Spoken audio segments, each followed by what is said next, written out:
Magtrabaho ka para sa anak mo, pero hindi kasama sa pagbibigay ng mga bagay para sa anak mo yung kapritsyo.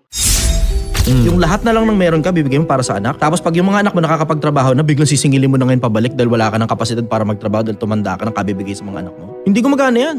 Ako ito, tip ko sa inyo mga magulang. Ang tip ko sa inyo, pinakamalaki to. Kayo dapat yung unang impluwensya ng mga anak ninyo. Yeah. Ano ibig sabihin? Magtrabaho ka para sa anak mo, pero hindi kasama sa pagbibigay ng mga bagay para sa anak mo yung kapritsyo. Yung kapritsyo dapat paghirapan ng anak mo. Dapat paghirapan nila na sila mismo, pinaghirapan nila maglinis ng bahay, magluto, maglaba, sa loob ng bahay ninyo. Tapos tsaka mo lang yung bibigyan ng 10 piso, pero dapat matuto ring mag-ipon yung mga bata. Yung konsepto na magulang, ikaw muna yung maunang mangarap, tapos pakita mo sa mga anak mo kung paano mo tinutupad yung pangarap mo para kopyahin ka nila. Champion.